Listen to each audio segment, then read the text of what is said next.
Como será a formação médica nos próximos anos? Que implicações trazem as novas tecnologias? Qual será a importância dos dados? O que podemos esperar dos fármacos do futuro? Qual o perfil dos profissionais de saúde nos próximos anos? Estas são apenas algumas das perguntas às quais procuraremos dar resposta no podcast Saúde, Conversas e Caminhos, o novo podcast lançado pela Faculdade de Medicina da Universidade do Porto. Para começarmos, diria em grande, temos connosco o nosso primeiro convidado, o professor Altamiro da Costa Pereira, diretor da Faculdade de Medicina. Se permite, professor, vou fazer só uma pequena introdução. Nasceu no Porto, 20 de fevereiro de 1959, licenciou-se em Medicina aqui na FMUP. Em 83 iniciou a sua formação clínica complementar aqui no Hospital de São João. Fez as suas provas de aptidão pedagógica e capacidade científica em Higiene e Epidemiologia em 1990 e doutorou-se na Universidade de Dundee em 1993. Curiosamente, no mesmo ano em que completou a sua especialidade de Pediatria. 6 anos depois, em 1999, fez a sua agregação em Sociologia Médica, aqui também na FMUP, e em 2002 passou a professor catedrático. Elencar todos os cargos que ocupou seria exaustivo. As funções que desempenha atualmente como presidente da Rede de Escolas Médicas de Língua Portuguesa e como representante da Faculdade de Medicina no Conselho das Escolas Médicas Portuguesas conferem particular relevância ao seu pensamento em matéria de educação médica. Mas seria quase imperdoável falar no professor Altamiro e não realçar o contributo que teve na criação e coordenação do MedSeeds e do Sinteses, ou não fossem ambos perfeitos exemplos da sua capacidade de liderança e de gestão de recursos humanos, características que lhe permitiram, ao longo de 20 anos, transformar o mais pequeno serviço académico da Faculdade de Medicina, o Serviço de Biomatemática, num dos seus maiores e mais ativos departamentos, o MedSeeds, e criar o Sinteses, hoje a segunda maior unidade de investigação da Universidade do Porto. E pensando naquele que é o seu percurso, e num poema de Adolfo Casais Monteiro, em que ele diz: "És sangue e nervos e vontade e audácia, cumpre-te", eu perguntar-lhe se revê um pouco neste libelo do poeta contra a resignação, pensando no seu percurso.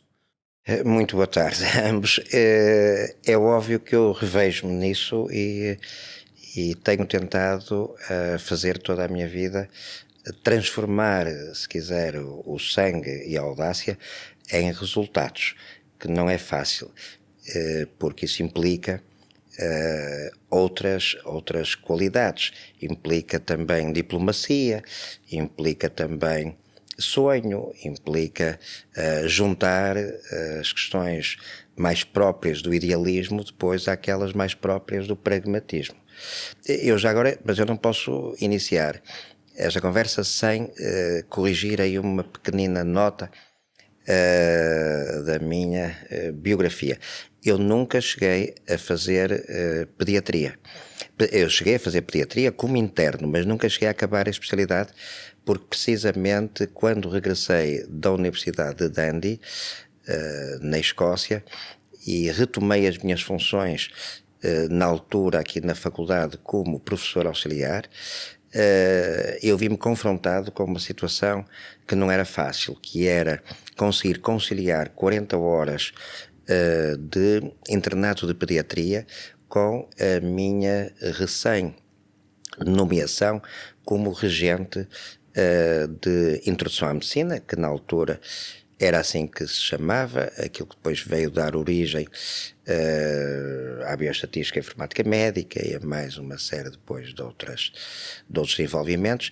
Eu não conseguia, eu conciliar isso, as 40 horas de trabalho no Hospital São João, na pediatria, com tudo aquilo que me esperava como recém-indigitado regente dessa nova disciplina, que agrupava então as áreas da bioestatística as áreas da informática médica, as áreas também da história da medicina e da própria bioética, e até também métodos de investigação clínica. Era tudo isso que agrupava essa disciplina, que foi, em boa verdade, criada pela necessidade que a faculdade teve nessa altura de reorganizar-se, porque, digamos, o curso passou de 6 anos para 5, e ela tinha que fazer uma grande reforma estrutural, digamos, do ensino da medicina naquela altura, e tudo aquilo que não eram, na altura, na visão dos reformadores do ensino médico da altura,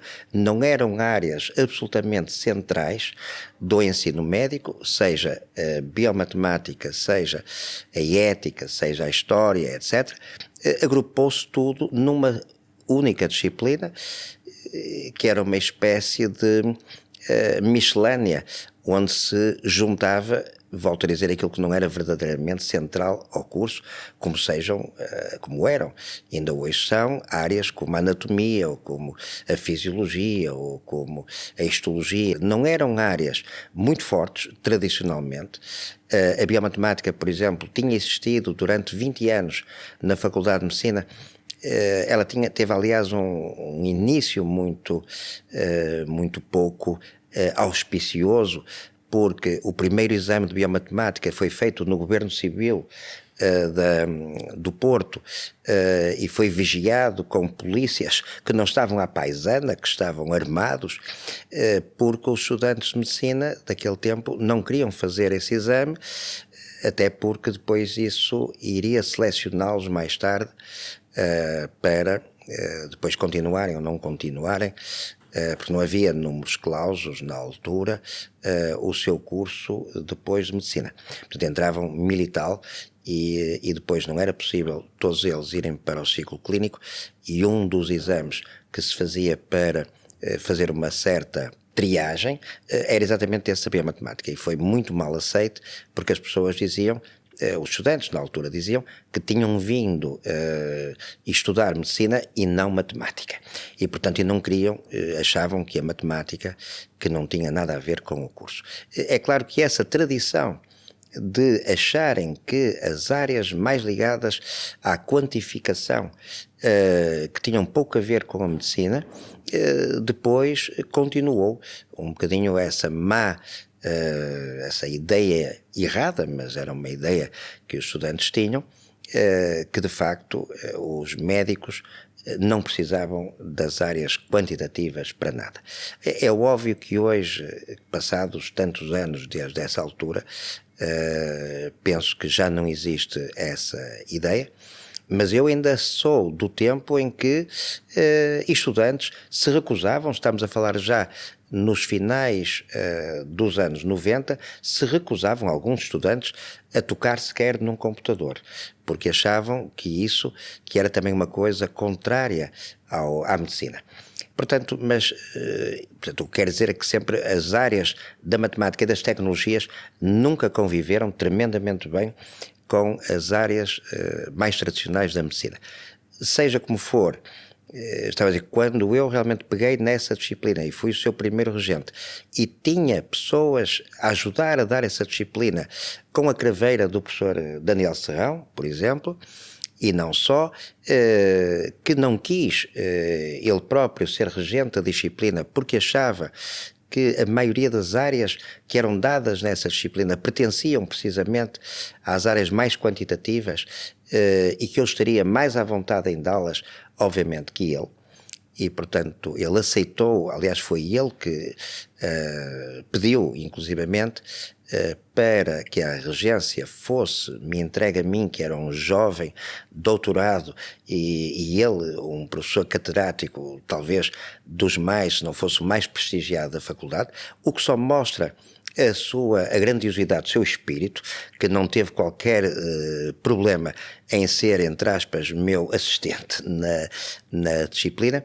Mas quando realmente eu percebi todo o caminho que tinha que ter, não só para ensinar pela primeira vez essa disciplina, mas também por me ter apercebido que não havia, na altura, outros assistentes. Eu iniciei isso para todo o curso de medicina sem ter assistentes. Obviamente o professor Daniel Serrão não era um assistente, era um professor catedrático que ia lá dar umas aulas teóricas na área da bioética, mas que obviamente que não me ajudava em tornar a disciplina uma coisa viva na faculdade. E havia realmente essa má consciência relativamente à biomatemática.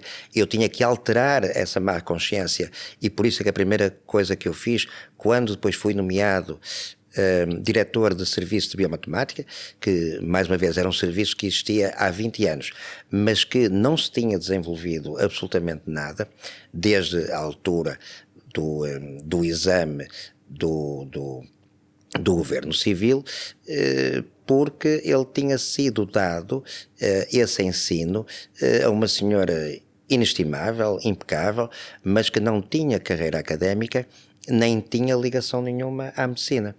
Portanto, era uma senhora que era professora liceal, a quem lhe foi pedido para dar biomatemática, incluindo, digamos, a bioestatística, mas ela, como nunca tinha analisado dados, como nunca tinha se articulado com problemas da medicina, teve muitas dificuldades. Ela dava aquilo que lhe era, obviamente, pedido pela faculdade, mas nunca conseguiu desenvolver essa área. Ora bom, quando eu tomo conta desse serviço, a tal biomatemática, o meu primeiro ato, digamos, formal, foi pedir para o serviço de biomatemática ser extinto e realmente ser mudada, pelo menos, a sua designação. Eu sou muito adepto daquilo que costumo chamar destruição criativa. Portanto, hoje os cuidados de saúde são um contínuo que vai desde a medicina molecular até às políticas de saúde pública, e é esse contínuo que sempre eu procurei criar, motivar, promover, e ainda hoje, obviamente, através de múltiplas formas de ação, seja elas ao nível da pedagogia ou do ensino médico, mas também ao nível da investigação. A medicina e o ensino médico têm que estar de mãos dadas com aquilo que vai acontecendo na sociedade e, pelo contrário, às vezes tem que estar, ou idealmente deveria estar, não é só de mãos dadas, deveria estar a liderar esses processos, a inovar continuamente, e é por isso que, seja ao nível do Medicidos, seja ao nível do Sinteses, seja ao nível da Faculdade de Medicina ou dos seus laboratórios associados, que tudo isto é um contínuo, volto a dizer, e é um contínuo inacabado. E nada mal para a destruição criativa de um jovem doutorado, como disse. Claro. E que agora é diretor... Continuo a tentar destruir e continuo a tentar criar. Até morrer. E que é diretor da faculdade da Universidade do Porto, que está no top 500 das melhores do mundo. E eu gostava de lhe fazer uma pergunta mais prática, por assim dizer. Gostava de saber como é que é o dia-a-dia de um diretor da Faculdade de Medicina. O que é que faz um diretor da Faculdade de Medicina? Olha, um diretor da Faculdade de Medicina faz muita coisa que gosta e muita coisa que não gosta. Eu tento fugir, obviamente, daquilo que gosto menos e tento focar mais naquilo que gosto mais. E aquilo que eu gosto mais é provocar a mudança e que se conseguir ser um agente de mudança, positivo, obviamente. Aquilo que gosto menos é de lidar com problemas que a maior parte deles já vêm de há muitos anos, mas que não estão resolvidos, e a maior parte dos problemas tem a ver com dificuldades de articulação entre pessoas. Todos esses conflitos que acontecem entre prioridades, que acontecem relativamente à priorização, de atribuição, de alocução de verbas, ou de pessoas, ou de contratos, ou de progressões. Portanto, todos esses conflitos e todas essas questões organizativas e questões ligadas, ao fim e ao cabo, a uma estratégia ou à ausência dela na faculdade, isso é, digamos, o que ocupa mais o meu dia e o meu tempo, não há dúvidas nenhumas. Agora, se eu gosto de resolver problemas, porque gosto, não gosto de muitas vezes retomar aos velhos problemas que foram sendo equacionados e gerados ao longo de muitos anos e que têm a ver com decisões originais, às vezes algumas delas decisões dos anos 80, que ainda hoje, ou dos anos 90, ou dos anos 2000, mas que ainda hoje enfermam a nossa situação. A maneira como como se foi organizando a investigação na área da saúde. A investigação, por exemplo, com separações começadas nos anos 80 entre os laboratórios, na altura, que foram feitos com verbas da Comunidade Europeia, que foram digamos, promovidos pelo ministro, pelo professor Mariano Gago, e depois que continuaram ao longo de todos estes anos a serem apoiados sem necessariamente se ter reestruturado, porque antes tudo isso foi feito pensando, digamos, que era mais fácil reformar a área da investigação fora das universidades do que dentro das universidades. Mas hoje o que vemos é que isso tem custos muito grandes para as universidades e para essas próprias estruturas que estão fora das universidades. Ora bom, e a mesma coisa ou de uma forma diferente, também aquilo que foi feito no SNS, não promovendo ou interrompendo, digamos, todo o movimento relativo às carreiras nos hospitais, todo o movimento relativo à reforma do SNS, e nomeadamente a nível dos centros de saúde, etc, etc. Tudo aquilo que não foi feito e que também dentro destas áreas não tem sido feito ao longo destas últimas décadas, acaba depois por gerar tensões que num determinado momento explodem e até implodem. Ora bom, ou podem fazer implodir. Ora bom, eu sou, desse ponto de vista, muito mais dado a que se façam pequenas reformas, a que se dê pequenos passos, sistematicamente, todos os anos, que se procure perceber aquilo que está desajustado e que se procure mudar todos os anos, do que realmente passar décadas sem mudar nada e depois a mudança torna-se inevitável por um lado e torna-se profundamente ou potencialmente profundamente destrutiva por outro. Portanto, há aqui, digamos, toda uma forma de encarar as coisas que não é prevalente, infelizmente, no nosso país.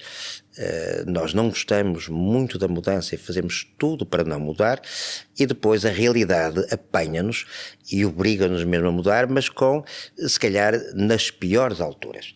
E portanto, digamos, eu continuo sempre a tentar estar atento à realidade que me cerca e a tentar ajudar a que se vão mudando pequenas coisas para realmente não sermos apanhados depois numa onda de mudança que às vezes é pior que um tsunami.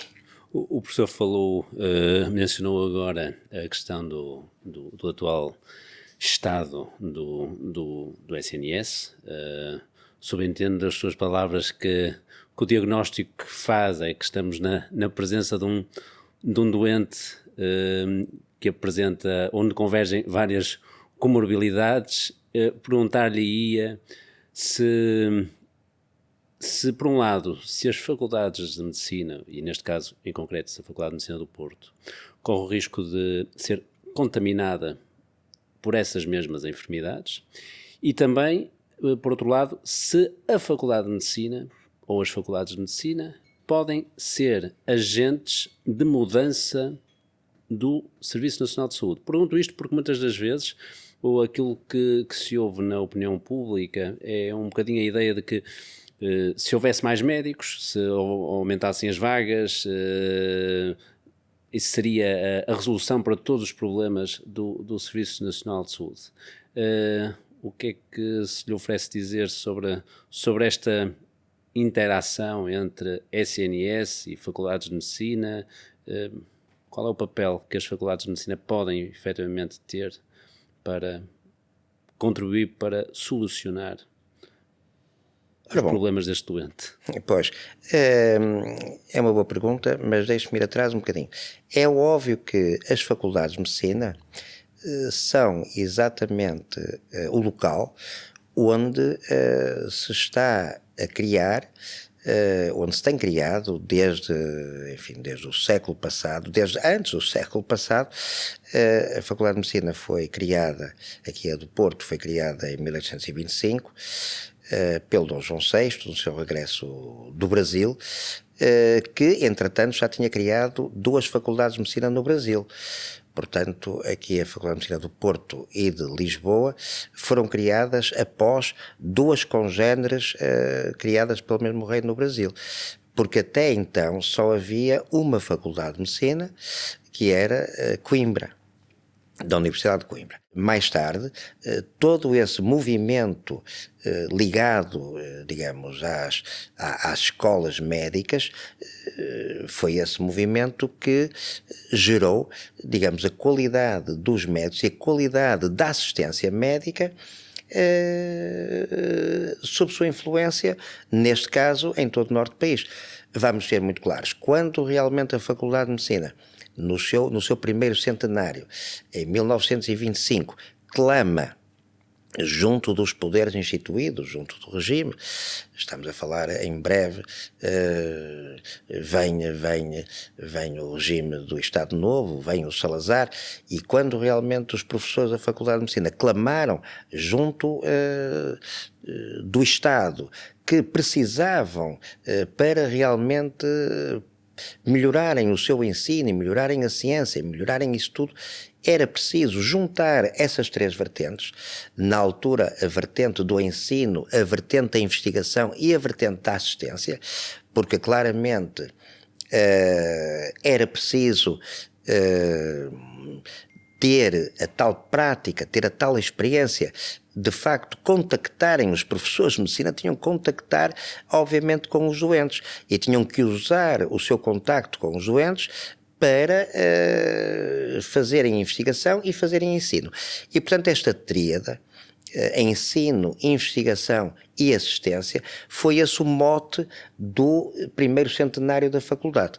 E ouvindo esse clamor dos professores da Faculdade de Medicina, depois o Estado Novo, digamos Salazar, manda fazer 2 grandes hospitais escolares, exatamente o Santa Maria e o São João, que ainda hoje continuam a ser os grandes hospitais escolares, conjuntamente depois com a mesma ideia, mas não em Coimbra, com o ZUC, os Hospitais Universitários de Coimbra, mas ainda hoje esses 2 grandes hospitais são, entre aspas, os navios almirantes do sistema que é de ensino, de investigação e de assistência. Simplesmente, e isso foram na década de 50, 60, foram, digamos, uma inovação tremenda e deram um enorme desenvolvimento, digamos, da medicina portuguesa e da assistência, que permitiu, mais tarde, fazer certamente o SNS. Ora bom, mas essa grande articulação entre, volto a dizer, o ensino, a investigação e a assistência começou a ser quebrada nos anos 80, 90. Começou a ser quebrada precisamente porque houve a ideia de que a investigação devia sair das escolas médicas e por isso foi criado pelo então o ministro Mariano Gago uma série de laboratórios ditos associados, porque estavam exatamente associados às faculdades, mas com uma vida muito própria e uns rumos muito próprios. Essa separação, um bocadinho que foi feita entre a investigação nas faculdades e a investigação em laboratórios associados, contribuiu para uma perda por parte das faculdades, claramente, dessa força de investigação, que embora tivesse havido alguns resistentes, que é o meu caso, com o Sinteses, o caso do professor Adelino, por exemplo, com a UNIC, que se mantiveram a sua investigação dentro da Faculdade de Medicina. Mas uma parte muito substantiva da investigação da Faculdade de Medicina, nomeadamente aquela que era mais de natureza, mais próxima, aí está, da biologia molecular, saiu bastante da faculdade. Depois, mais tarde, já por alturas dos anos 90 e sobretudo no início do terceiro milénio, foi feita a separação da assistência. E aquilo que era o tal laboratório, o tal hospital escolar, que era, digamos, juntava essas três valências, mas que na prática era governado, articulado, etc.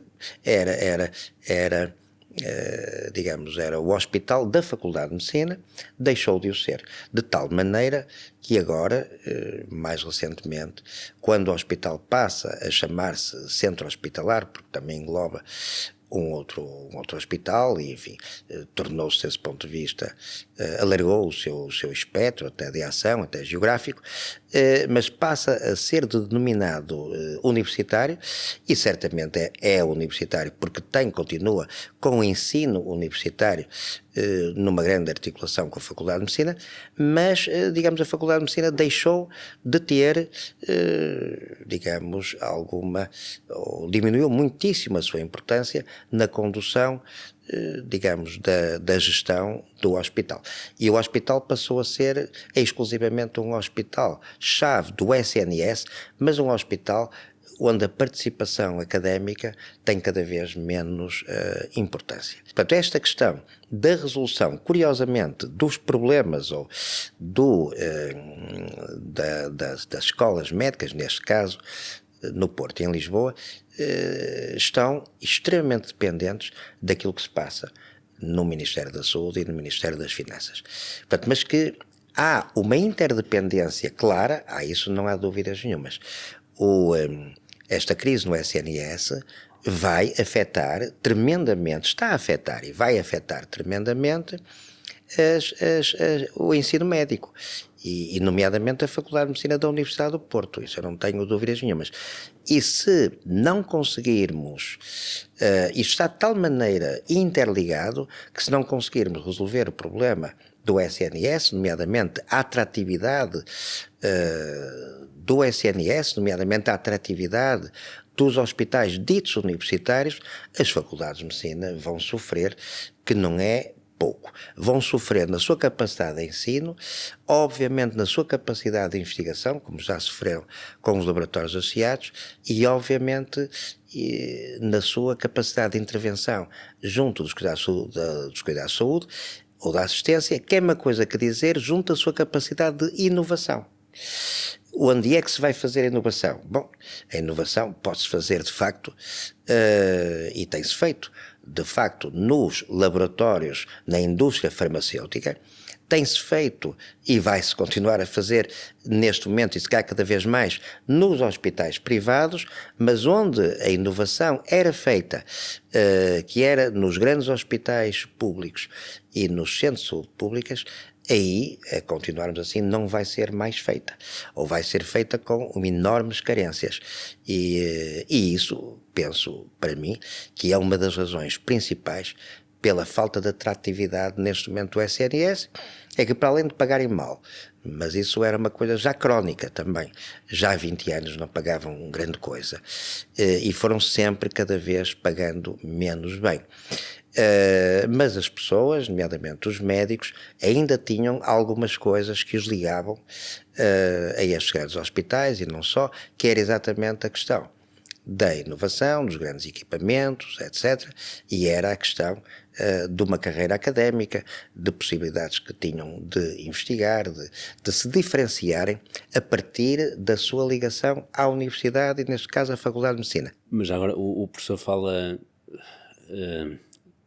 pensando em reforma, estava a ouvi-lo, estava a pensar que Pensando em saúde pública, vem-me à cabeça o nome do Ricardo Jorge, pensando na Real Escola Médico-Cirúrgica, vem-me à cabeça Passos Manuel, portanto, tudo figuras que saíram do Porto e que claramente marcaram a diferença em relação àquilo que é a medicina Claro. em Portugal. Se calhar falta-nos um bocadinho esse arrojo, essa visão de futuro para fazer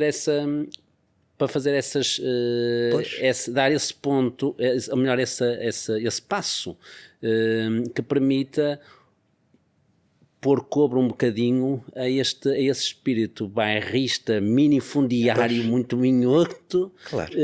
que não nos proporciona a escala e a massa crítica de que falava. Portanto, não é por acaso que cita dois grandes nomes, mas dois nomes que saíram do Porto. O Ricardo Jorge foi apedrejado no Porto, a sua casa, pelo menos. Eu, se fosse mais novo, também se calhar saía do Porto. Aliás, eu quando me doutorei, fui convidado para ir para algumas cidades. Olha, uma delas foi Hong Kong. Outra foi Lisboa. E eu realmente recusei ambas. Não sei se fiz bem ou mal, ou se teria arrependido.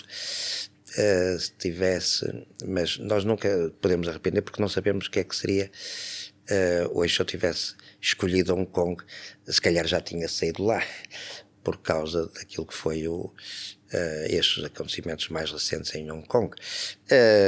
Se calhar se tivesse ido para Lisboa, na altura era para ir para a Escola Nacional de Saúde Pública, se calhar, enfim, ou já tinha sido ministro e já tinha também sido demitido, ou realmente podia não ter conseguido fazer nada. E desse ponto de vista não estou nada arrependido por aquilo que tenho feito e que certamente será um legado agradável. Eu pelo menos tenho orgulho nesse legado. Mas não é por acaso, volto a dizer, que esses dois nomes, eu sobretudo com Ricardo Jorge, obviamente relaciono-me mais, não só porque nós nascemos na mesma rua, na Rua Marcha Liberdade, a menos de 20 metros de distância, como realmente eu e o professor Henrique de Barros, e agora a professora Carla Lopes, somos catedráticos da mesma escola onde ele foi. E obviamente eu doutorei-me também em Dundee, na área digamos, da epidemiologia e da saúde pública. Portanto, tudo isso, e para além de me ligar também a ele, preocupações de natureza cultural. No entanto, eu tive que ir para fora para fazer meus estudos de doutoramento, porque cá no Porto já não os conseguia certamente fazer, pelo menos ao nível que eu gostaria de fazer.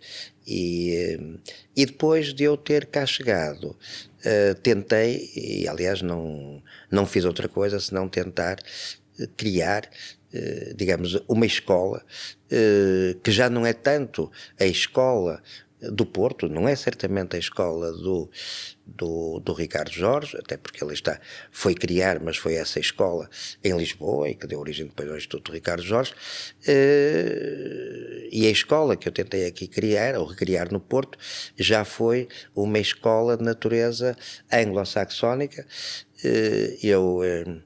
O meu orientador de doutoramento era filho de um prémio Nobel, do professor Flore, da penicilina, que o ganhou em articulação com Fleming.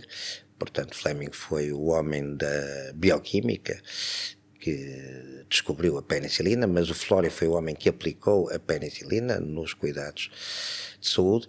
E portanto, essa a escola que eu depois tentei aqui criar, e hoje tenho muito orgulho nas pessoas que doutorei, que muitas delas estão neste momento num primeiro plano da investigação clínica e não só do nosso país, e Mas essa escola que é fundamental nós a termos, é uma escola que colide, em boa verdade, com esse tal espírito minhoto que por vezes ainda permeia as elites portuguesas.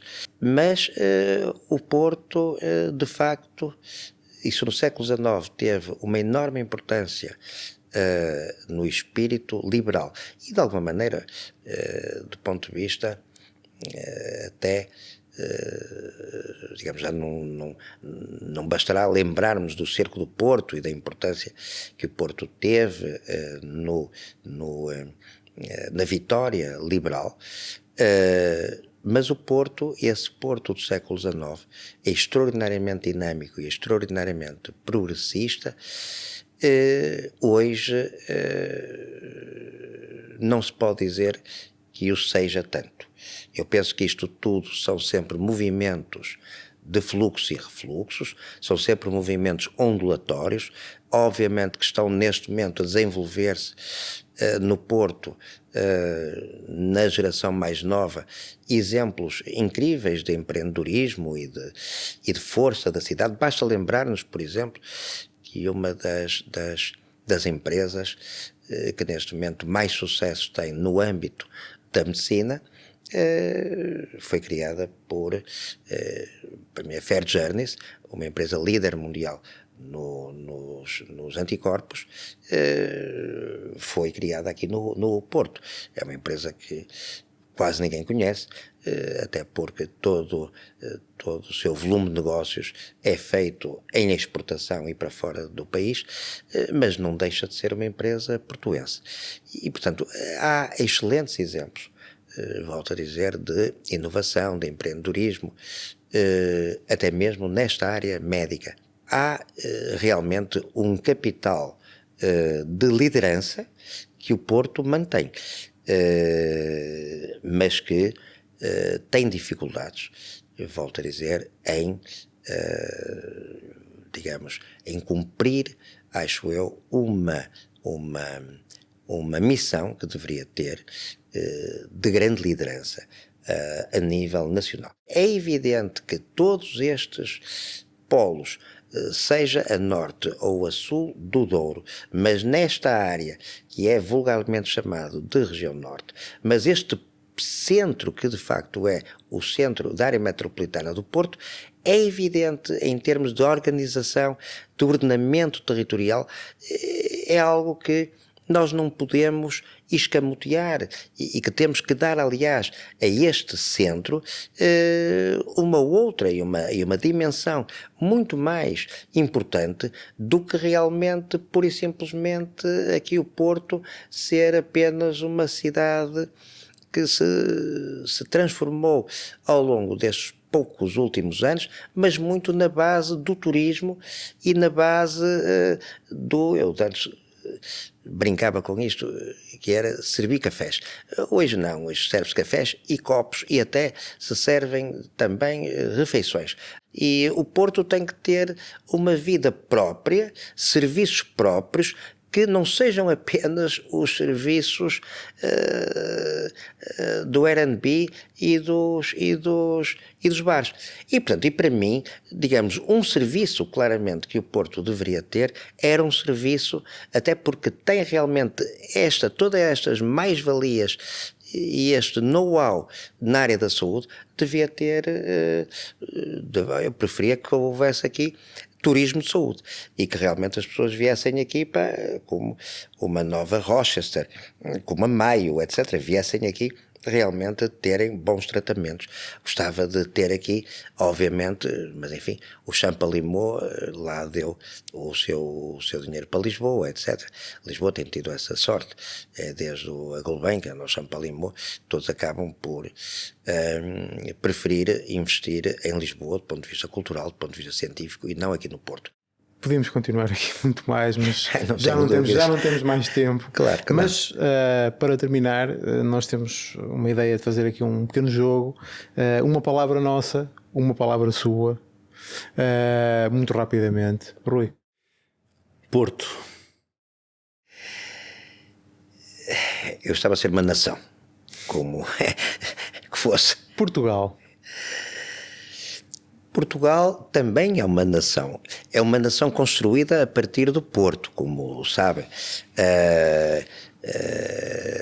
Lisboa foi uma conquista ajudada do Dom Afonso Henriques, do Bispo do Porto e das Cruzadas.